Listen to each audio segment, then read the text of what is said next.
Space Marshals 2 is a brilliant little sci-fi adventure, with the same distinctive blend of twin-stick shooter action and stripped-back stealth as the original. Your non-direct options have increased this time around, with more points of entry and new ways to bypass security. Great sneaky fun. Another slice of roguelike dungeon crawling meets Minesweeper action from the Dungelot people. This time things looked a lot more attractive, and the formula's pushed in a number of new and interesting ways. They didn't phone it in, and we thank them for it. The award for gentlest game of the year definitely goes to Burly Men at Sea. This is basically an interactive children's book, but it's got some of the most beautiful visuals around. Don't let the pretty pictures fool you though, there is a surprising degree of replayability and sophistication to this tale. A late entry into this Game of the Year list, The Bug Butcher takes the basic mechanics of Space Invaders and spins them into a supremely entertaining mobile action game. Guide your little gun-toting spacenaut left and right and unleash plasma death on the bouncing alien hordes. After Rust Bucket, Nitrome tried a different approach to dungeon crawling in Redungeon. This time, the action is in real time, as you guide your intrepid knight through a linear series of traps and obstacles. Yes, it is kind of an endless runner, but it's a good one, it's a good one, don't worry, it's good. Speaking of which, Chameleon Run demonstrated there is still life in the auto-runner genre yet, which will please Mario, by introducing a neat colour-switching mechanic and plenty of replayability. Its deliberately blocky graphics also help it to look distinctive in a crowded field. It's a dangerous thing, remastering legendary games for mobile. There's the old rose-tinted glasses factor, but also the issue of making them work with touchscreen controls. Day of the Tentacle Remastered excels in both regards. A brilliant point-and-click adventure packed full of hilarious dialogue, and one which works perfectly on mobile thanks to a retooled UI. 2016 sucked in so many ways. One extra reason to weep is the fact that this is the year in which the epic Sorcery series reached its conclusion. Still, what a way to go out. This is arguably the best gamebook in the fantasy role-playing series. Warbits already has the feel of an iOS institution, even though it's only been with us since April. It's the best attempt yet at creating an Advance Wars for mobile, with bold red versus blue graphics, tight mobile-friendly levels, and lashings of superb turn-based action. Super Cat Tails, or Super Cat Bros on Android, wears its Mario influence on its furry sleeve, like so many other mobile platformers. But to its credit, it doesn't settle for being a mere tribute act. Developer Neutronized Games has completely rethought the controls and level structures to make them better suited to mobile play, and it shows. You know the score by now. Super Stickman golf games are 2D crazy golf games with outlandishly warped courses that are more akin to something you'll find in a Worms game. Super Stickman Golf 3 is the biggest, best, and most polished game in the series. That's it. Just, go get it. Zelda on mobile? Not quite. Rather, Legend of the Skyfish is a gentle action puzzler, with a beguiling fishing hook tool at its centre. But yes, it does look quite a lot like a Zelda game, and to be honest, that's not necessarily a bad thing. Crashlands is full of stuff. Stuff to explore, stuff to bash, stuff to collect, stuff to make. It's got shades of Minecraft and Don't Starve, but with a playful tone that removes a lot of the usual trepidation and intimidation from these big, free-roaming adventures. You can spot a Nitrome game from a mile away, and that's a very good thing, considering the special touch they bring to every genre they approach.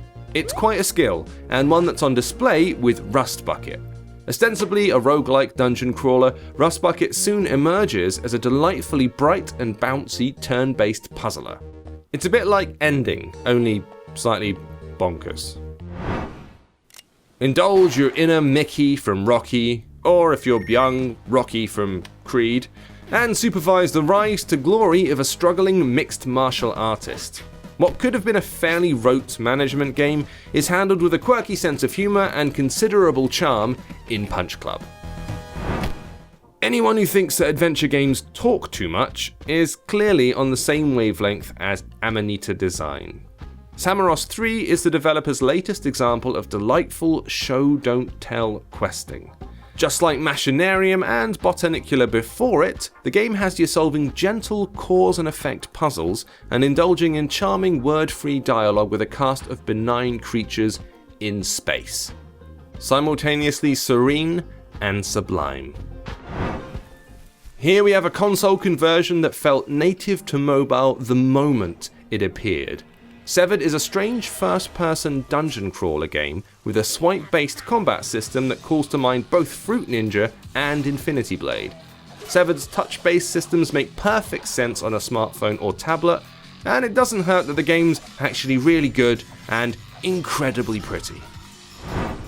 The first of our two impeccable turn-based strategy console conversions, Invisible Ink focuses on stealthy infiltration in a cyberpunk world played out from an isometric perspective. The art is to die for, the stealth is thrilling and challenging and always keeps the pace up.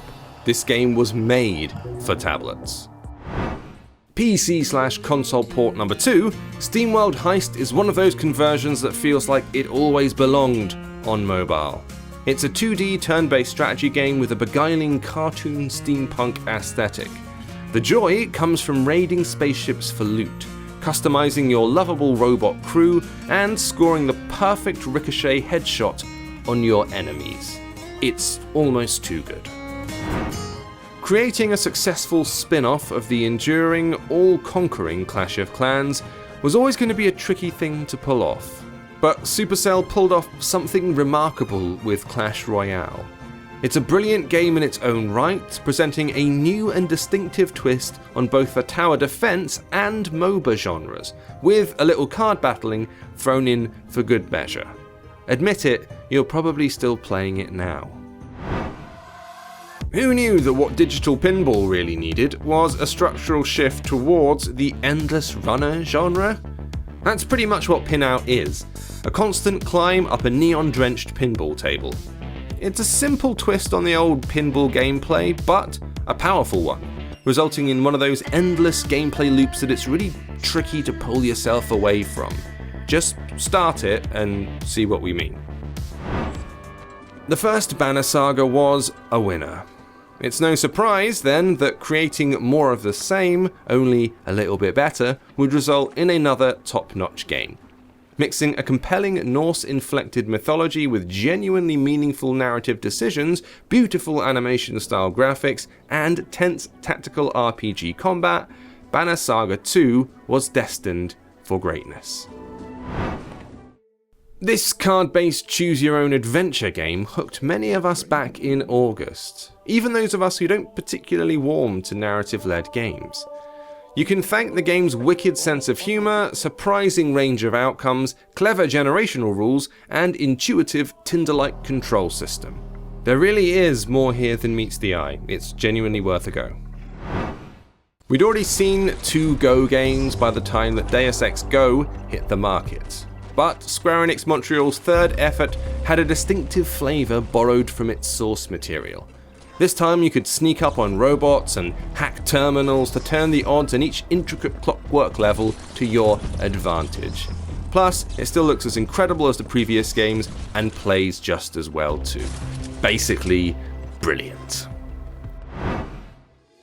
Yeah, you probably saw this coming, but Pokemon Go was the biggest game of the year, certainly in mobile and arguably culturally. But was it the best?